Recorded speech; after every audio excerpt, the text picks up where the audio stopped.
turn you on. Can you all hear me okay online? Okay. Yay. Yeah. So Okay. I know you're someone new that just joined us. Welcome. Hi, I'm gonna move this over here because we are recording you. Okay. Oh. If you would please, thank you so much. So my name is Kathy Dang. I am with the City of Portland with the Bureau of Environmental Services. And we are here tonight with our team to share about 2 exciting projects in the neighborhood. And I'm going to pass this to my colleague, but I have some fact sheets to take away that we just printed today. We're going to share about the Wetlands Floodplain project, as well as the Springwater Wetlands Floodplain Restoration Project. You're going to hear from our project managers and design team and have a chance, hopefully, for some questions and follow up. So I'm going to introduce Jennifer Devlin here with BES, Environmental Services Community Engagement. Great, thank you. How does the volume sound coming from your end there in the room? Sounds good. Okay, it'd be great if our project team could all turn on their cameras and their mics, and we'll see if we can all say hello. And then Roz, I think you're going to be doing a screen share for our presentation. I just want to thank you all for being neighborhood activists and all the hard work that you do, and for inviting us to come tonight. We have a big team because we have a couple of projects here and a lot going on. So I'm just going to go around ours. You've met Kathy, you've met myself. Let's see, let's go ahead down to Kay. Hello, everyone. My name is Kay Bullock-Clayton. I am on the community outreach team here with BES. I'm happy to see everyone attend.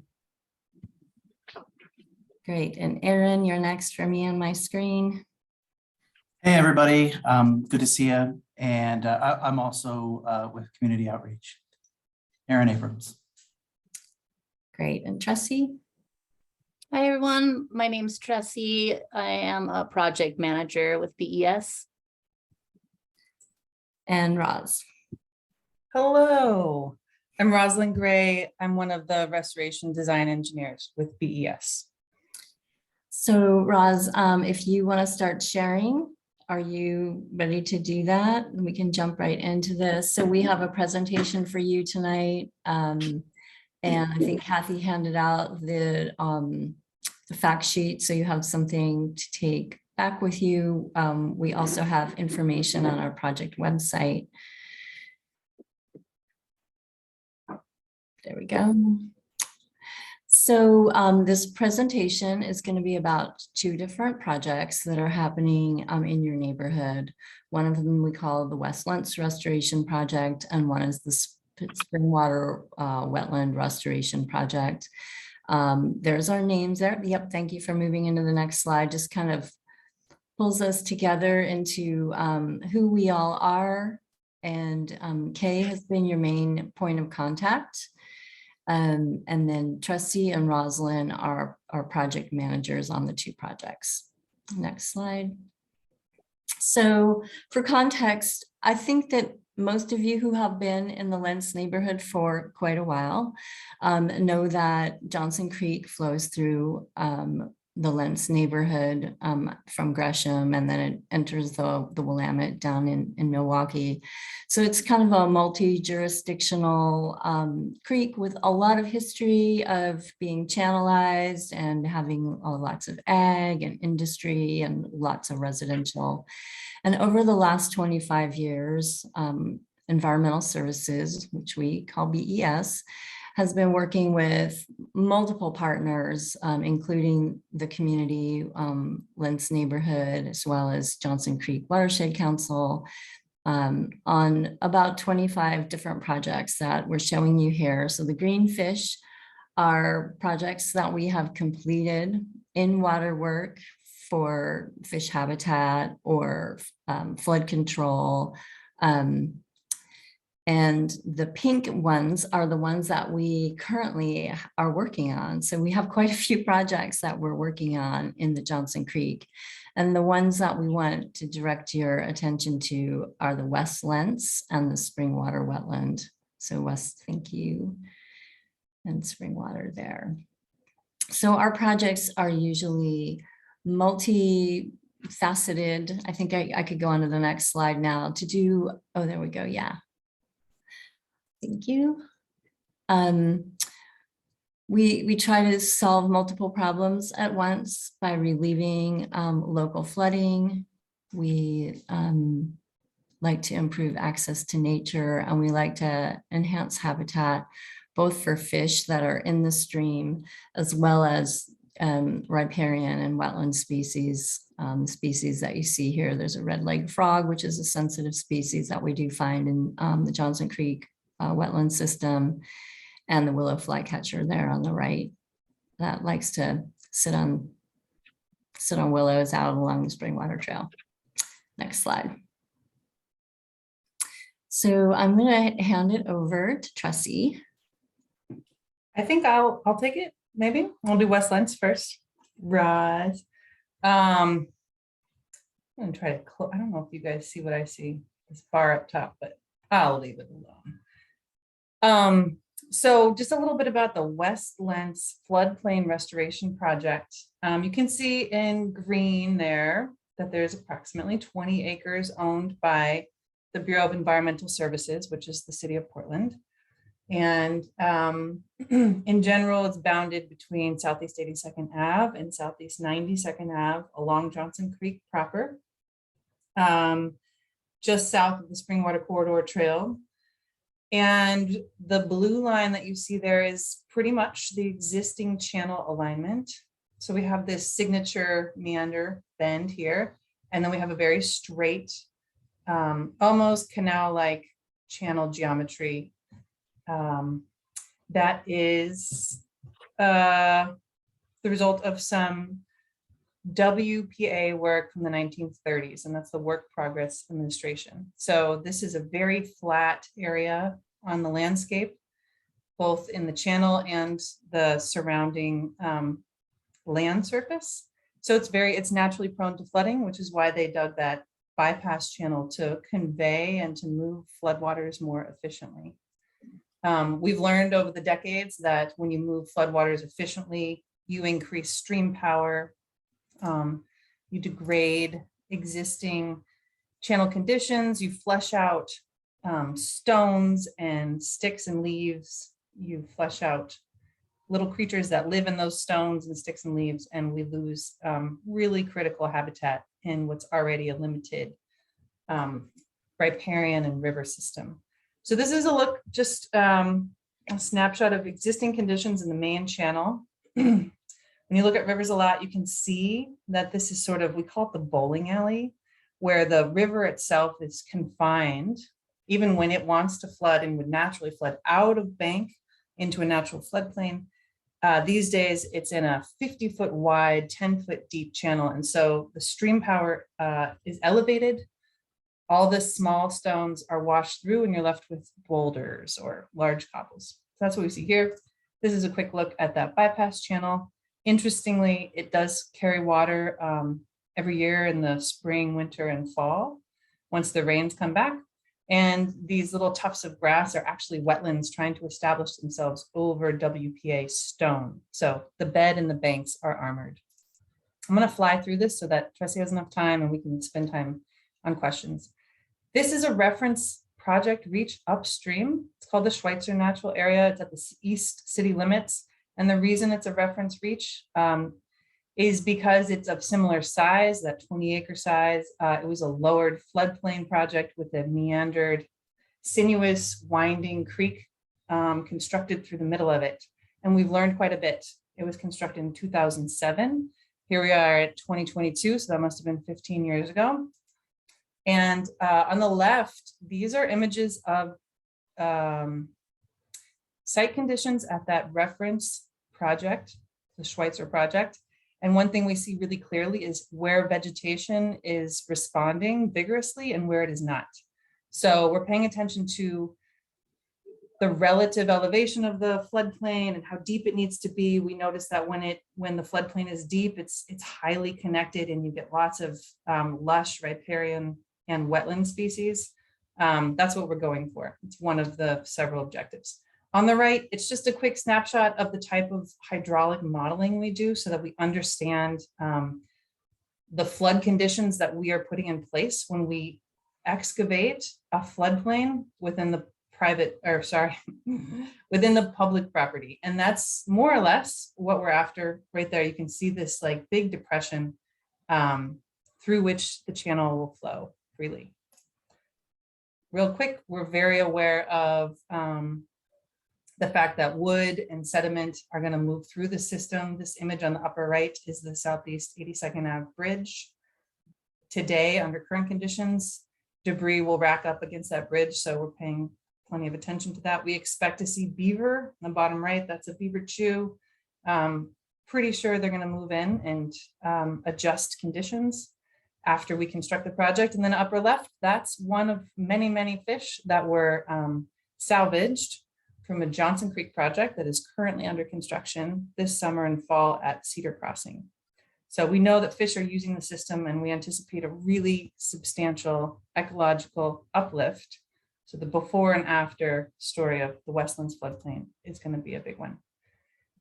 On the right is more or less the conditions that we're trying to promote. So we're going to have a natural threaded, multi-threaded wetland stream complex that's moving freely through the site with substantial tree cover and wetland and herbaceous plant communities around the perimeter.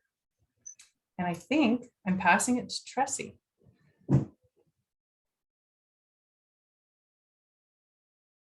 Thanks, Rosalind. Cool. Should I share my screen or do you just want to keep on rolling with it? I can do it. Okay. Cool. Well, here I am to describe the Springwater floodplain restoration project. This one's located a little bit further to the east, between 111th and 122nd, north of Southeast Foster. Springwater Corridor Trail goes through the project site, and Southeast Harold Street is at the north edge of the site. And as I move through this presentation, I'm going to refer to these wetlands. They're kind of like they're large. They're about 60 acres of wetlands. We're hoping to enhance around 30 of them. And I'll refer to them as the North, Central, and Zenger areas. So some of the things that we're addressing are the existing conditions. So in the northern wetland area that I mentioned earlier, there's quite a bit of non-native fill that BES is focused on removing so we can return the site to its natural conditions. There's also no direct access from Springwater Corridor to Southeast 115th, which limits access to natural areas and also limits access for transportation for pedestrians. And there are a lot of invasive grasses at Zenger wetland, which is a functional wetland, but we can talk more about that if you'd like to later. So one of the key goals of this project is to reduce flood extents to private properties. And what we're really looking at here are events that are really, really big, ones that happen like 25 years or even maybe more frequently than 25 years. And here's some examples of those types of flood events that have happened over time in this neighborhood. Next slide. So what this figure shows, I know it's not that intuitive, but what it's showing is that the orange and the map is what it looks like when one of those really big storm events that I just showed in the last slide looks like in a plan view. So that's where all the floods are going to, out to the northeast of this project area. And after the restoration project's put in place, all of that flood water is going to be held on city property. So this project is working on containing really, really big storms on city property to stop flooding on private properties. That's one of the key drivers. Also, we're working on habitat and all the other wonderful things that Jennifer mentioned earlier.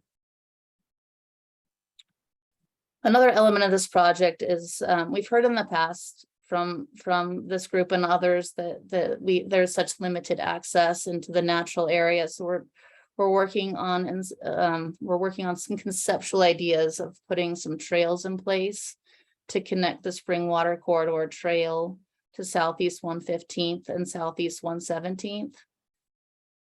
And I welcome questions. I welcome them now, or we can do it at the end. I'm sure there may be some. But we can move on. It doesn't sound like anybody has one yet. Schultz has a No, question. no, we might hold them first. They're much more. Sorry, can I hear you? Novel. I can't These see you. areas gonna now exclude dogs and put trails in there like we did at the East Lents floodplain natural area. When the Foster floodplain natural area now excludes dogs without any public input. They're asking if this will exclude dogs, like the Foster floodplain area, natural area. That excluded dogs. Did I get that? Sorry, it's without public input.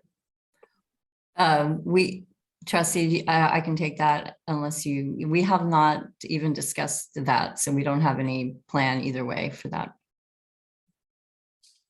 So thank you for bringing it up as an issue, but yeah, we'll add that to our list. Can you hear me all right? Yes. So I'll make this short, but I had a couple of questions. I didn't hear any conversation about the Johnson Creek Watershed Council. They've been instrumental in doing a lot of the work and cleaning the creeks out and such. And I'd appreciate if BES recognized that group, because there's 300 volunteers sometimes who show up to some of their events, and you guys aren't even mentioning it, and it directly impacts some of the pictures you've taken of that area. Number two, I don't hear you guys talking about the tremendous negative impact of all the homeless camps that litter different sections of those two areas that you're specifically talking about. And I also didn't hear you talk about freeway lands of the proposed developments there and what they may do to the down river parts of Johnson Creek. And then finally, sorry, there's one last one. Yeah, just south of the Wetlands floodplain. Oh yeah, removing of the barrier or the liner. Are you guys going to remove the liner that's in there? And coincidentally, I spoke to the gal that owned the island piece of property. She said her husband dug part of that trench to divert the river, so they had a moat. I don't know how true that was, but it's kind of funny. So anyway, I layered you up with a couple of questions. If you could knock them down, I'd appreciate it. Great, thank you. I think I mentioned that the Watershed Council had been working for a long time, for 25 years, on all of this planning and lots of work. And I would love to talk about the Watershed Council more. And so I'm sorry if I blew by that, or if I didn't really stress how important the partnerships have been in all of this work. If we went, they're actually, that map that had the fish on it, they have additional fish on projects that they take on.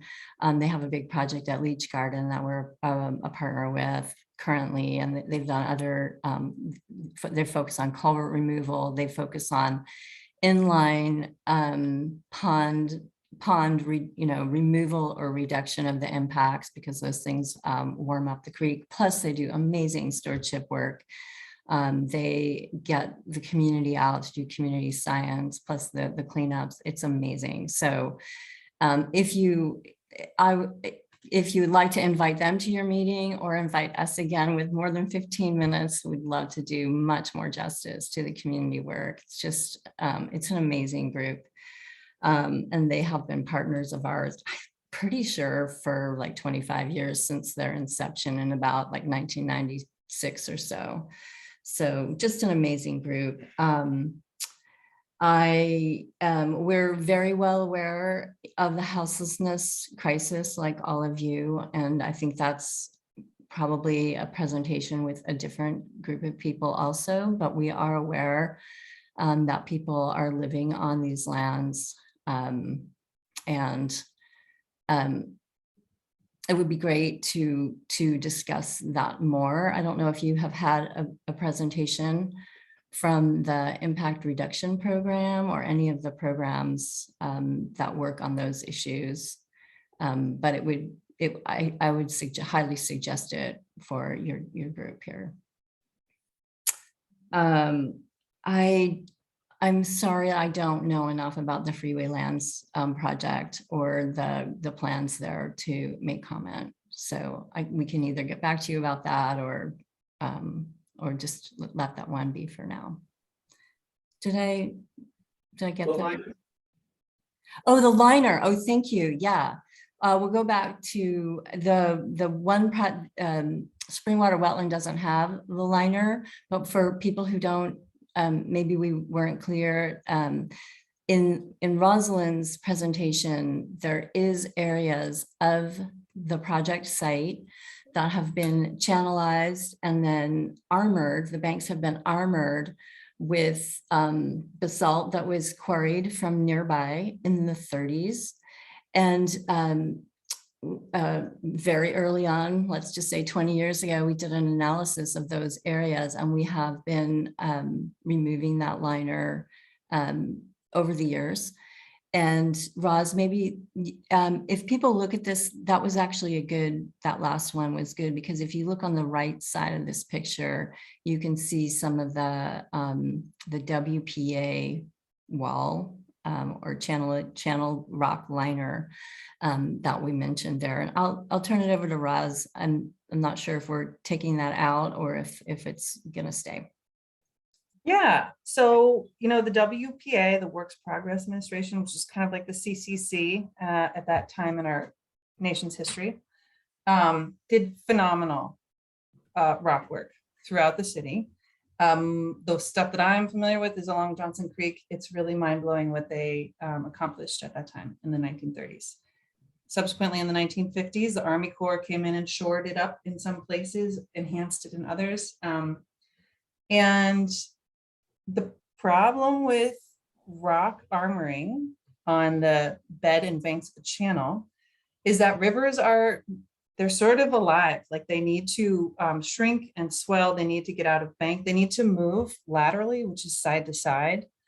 And they need to, it's kind of like a conveyor belt of sediment, which is stones, silt, sand. And it is important for a creek to move that material over time. That is how a creek naturally behaves. And when it's armored, it's lined in rock. It's not, there is no source of sediment because all of that stone and sand and silt is behind the rock.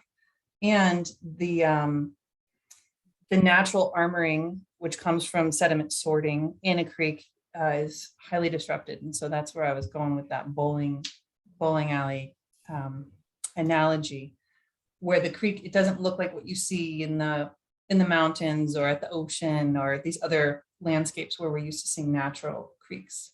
So a huge part of that is because we have rock channel lining. And so where we can, we are removing that so that the creek can return to being a natural water body. But we're taking the stone itself and the work very seriously. There's in fact a state historic preservation office that has some pretty clear guidance on mitigation and recognition of this kind of work when it's impacted. So we're working with them, and we're going to meet some pretty high expectations about how the rock will be repurposed, how the work will be recognized, and how we can hopefully use some of these rock stone materials on site for built gathering areas and that sort of thing. So I think I'll return to the slide that Tressie was on, and you guys can get the rest of the story of the Springwater wetlands. I think we have a few more questions. Okay. If you can project loud, otherwise I have to do it. Jennifer, this is Michael Cummings. Oh, hi, Michael. How are you? I'm good, thank you. How are you? One of the questions I have is certainly the flood issue is a big issue. Okay. But another significant issue is the fire issue. We're now in fire season. The question in this Springwater wetlands is how much of that area is going to have open water in the late summer. Because what we see is particularly with the homeless camps, people coming in and fires being set. And What is the safety issue, neighborhoods surrounding that? What is the dry season characteristic of that landscape? And particularly, how susceptible is it for fire? Thank you, Michael. Nice to almost see you here in this room. Trustee, do you want to talk about how much water? And I'd like to say a little bit about fire after that. So thank you for bringing that up. It's a concern that we hear and we all have in our own neighborhoods as well. So thanks for bringing that up, Michael. Yeah, so regarding what the project's doing to help suppress fires and kind of open up open water, we're basically, what we're doing at Zanger is that we're leaving it, we're improving the habitat there and improving diversity. So we're not really changing, we're really not allowed to change habitat types very much with the permits. But in the central wetland area, we are expanding the open water area as much as we can. And we're also like building out more emergent habitat. So it will be more wet in a larger area in that central zone that we're looking at right here on the slide during the dry seasons after this project. And then it will also be wetter at the kind of southeastern tip of the north wetland there. We'll do as much as we can to expand that area, because if the more open water, kind of the better for some of the creatures that we want to support out there, amphibians and other critters. Waterfowl do better with more open water. So we're doing the best we can to maximize it within the permit constraints. The other The Brookside area is a big open area. It's all dried up. Are they going to dredge that for any type of flood storage there? This land they already own and have dealt with before. Can Kathy, can you repeat the question? Thanks. Yeah, the question was looking at Brookside, what's going to happen in that site? Are they dredging it? It's dried up right now. Are we kind of learning from that? It's a big space. It's all dried up. There's no water. There's no water there. Yeah, What- so that's a different project and a slightly different project team, and we will be bringing the plan to the community. I think it's slightly out of this neighborhood, but we'd be happy to present about it to this neighborhood in the future if that's of interest. I saw a hand up here first. Did someone else put a hand up? Did you? No? Okay. Yeah, and if you could speak louder, I can see it. Okay, I have a comment about public usage of the land.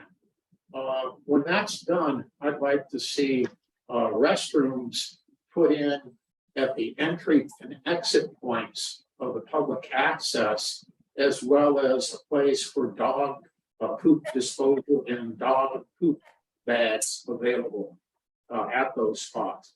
Right now, I don't like to walk the Springwater corridor. I used to walk in some of those paths in there in that green area until I stepped into human feces. It's pretty bad due to houseless situation in there and it being used as a restroom. And I'd like to see all the points where public access has due to the wetlands, that there be outhouses there and also doggy disposal areas of doggy pickup bags. Because there's no use in doing wetland if it's going to be essentially a septic tank for human waste. And that makes groundwater contamination also, because the human waste hasn't been treated. So if the city's going to do that, I'd like the city to see that take the responsibility of putting in the proper sanitation facilities for public use, if it's going to be open to the public. Yeah, I have a follow-up comment. Are you all planning on having trails throughout the public area, throughout the wetlands, or are there going to be trails and places for people to walk, or do you have an idea about that? That's the purpose of the trail. That's one of the purpose of this trail, is to provide an area for people to walk and to ride their bike and to take a look at it. We'll have little bump outs to take a look at the wetland and provide information about the history and WPA rock. And Jennifer, if you'd like to discuss that too. Sure. So on, the project that we have up here, Springwater, we are showing some trail concepts that we think will be, need to be on the high and dry side so that they can be open year round. On the West Lents project, we're not proposing any trails currently. That whole area is going to be for the floodwaters. So the area already has the spring water going through it, and it didn't lend itself to trails very well. So this area, this central wetland has this piece, and then the north wetland has another piece of trail that would take you to Ramona, and then you go down Ramona kind of in that lower part, and then you would end up onto that next slide again. Actually go backwards. These are kind of, go one more. Yeah. So there's Ramona there at the upper left, and then you would be back in the neighborhood, and then you'd be back on a trail that would go down to the wetland. So we're really just proposing for the Springwater to do a trail that gets people through the drier, more upland part and over to the Springwater wetland, and no trail for Westlands. Do you have a plan to address camping and other situations that might occur? Well, we are all, impacted by that, and this site certainly is, and we work with our partners throughout the city and county on the issues. So, that's ongoing work for us. Yeah. Sure. Could you speak to this slide specifically? The racetrack there is compacted gravel and it's all really hard earth. And the jurisdictions have been crazy to sift through for some time. And yet you're proposing a trail there. And I thought that circled area was like former railroad or something goofy. I forget what it is now. And then additionally, the tie into Baker's Tick, I know it's not pictured here, but it's also impacted by all this effort. So just curious if you could speak to those two things. Thanks. I'll give it to you, Trustee. Yeah, so the racetrack area, that area in particular is an area that we're focusing on that was non-native fill placed in the mid county sewer project a while back. I can't remember which year now. But so we're a part of this project is to remove that fill and to return it back to a more natural wetland area. We have encountered some contamination in this area also that we need to remove from the site or to protect, to cap and protect the areas. So that's what's happening there. Did that answer your question? For the most part, I mean, I know that guy, Mr. Black, that owns that house that you're essing right around there. So I've been over there several times, and it is an absolute mess. I talked to Reardon about this very thing. He said there was a project that may be down the road of connecting Baker's Tick, this property, the Springwater, and I've yet to see that materialize. So it's the first time I've seen somebody actually touch on that property in a meaningful way. So yeah, I appreciate your recognition. When you say capping, though, what is that, like a concrete slab? No. Just it would just be clean fill to protect the wetland and the material that will help the wetland grow. But we'll do the best we can to remove as much of the fill as possible. Really, the goal is to remove as much fill as possible on this project. And then the last thing they removed fill, they dumped it over there on the west of Baker's Tick, and it sat there for years. And it became a laborious, long-term process that had the community very agitated. And that was from the Johnson Creek floodplain where Mr. Cummins lived. So is that the kind of idea that y'all are proposing? You're going to set it somewhere on another piece of property and let it settle, or you actually have a plan to remove it somewhere? We have a plan to remove it to a designated facility if it's contaminated, but we'll certainly use we will remove the fill and use it appropriately. And my understanding is that the fill that we must remove is this fill from the mid-county sewer project.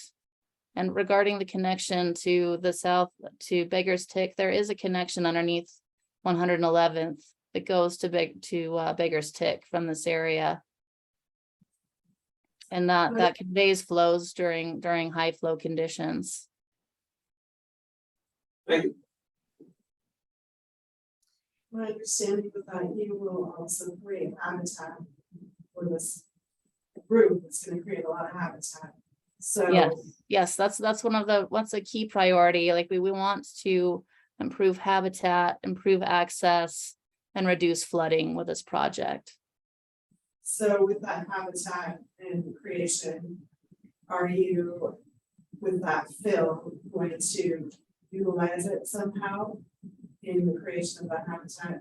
It's not contaminated.